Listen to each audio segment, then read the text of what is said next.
Palmer, and I'm doing a presentation on why you should hire people with autism. When you've met one person with autism, you've met one person with autism. People with autism fight a daily battle to be treated like everybody else.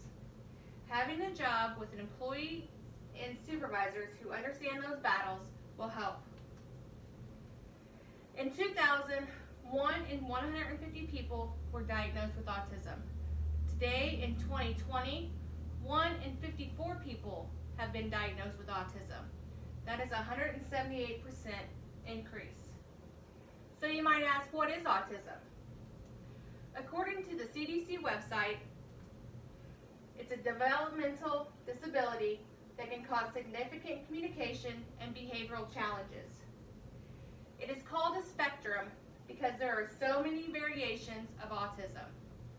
High functioning, people that can hold down jobs and live on their own. Low functioning, they can't hold jobs and they must live in a long-term facility.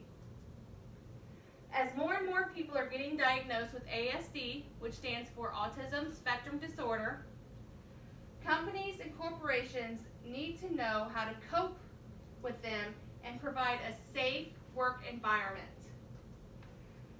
My daughter is 9 years old and was diagnosed with autism when she was 2. As a mother, my worries are, how is she going to get a job? How will she hold a job? How will she be treated when she is older? I hope she has a normal life. Today I want to talk about companies that hire people with autism and practices that they put in place to help those people with autism. First, let's look at companies that hire people with autism. Microsoft believes there's an untapped potential in people with disabilities. Ford, they have a pilot program called Ford Inclusive Works that gives people with autism a chance to find a job. They also work with a company called Autism Alliance that structures the jobs to fit the needs of the people with autism. Last, Walgreens. They have a 13-day program for training for people with autism. They believe that people with disabilities can do the same job with the same pay as any other team member. All they require is an opportunity. Next, let's talk about traits people with autism have that are helpful in a job.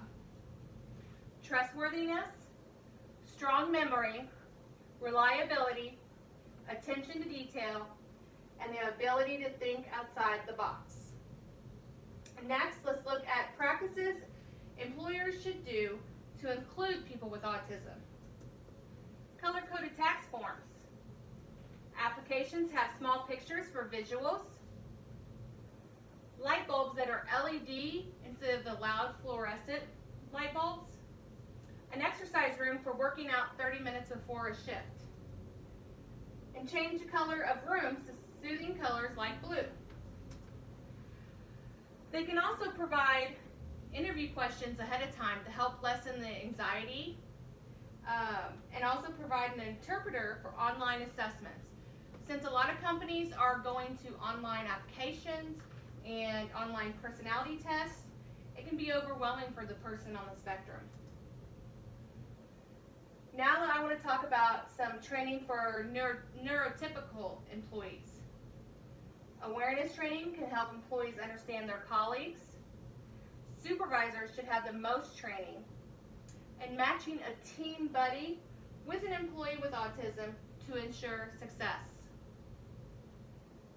In Columbia, Missouri, there's a place called the Thompson Center for Autism that does training for companies and businesses that have either employees with autism or customers with autism to certify them as autism friendly. 100% of the management and supervisors must complete the training, and 50% of the employees with customer service must also complete the training, and then they will be certified autism friendly. Some examples of companies that have done this locally is Bear Creek Family Dental, the Broadway Hotel, Cost Cutters, Calhoun's, and the Four Seasons Hotel in St. Louis. Remember, with autism, people with autism fight a daily battle to be treated like everybody else. Having a job with employees and supervisors who understand their battles will help. So what I've talked about so far are some companies that are hiring people with autism now, and some practices companies have implemented to include people with autism. In 2006, there was a national survey from customers. 87% of the people surveyed would give their business to people that employ people with disabilities. With more and more people getting diagnosed with autism or another disability, why not start a program at your business to help those individuals out? I challenge you, the next time you see another employee struggling to do their job, help out. Maybe they don't understand the instructions the first time. Show or tell them a different way, and then maybe they'll understand that way. People with autism want to be as normal as possible. They may be different than you, but when you treat them like a friend, you will have a friend for life.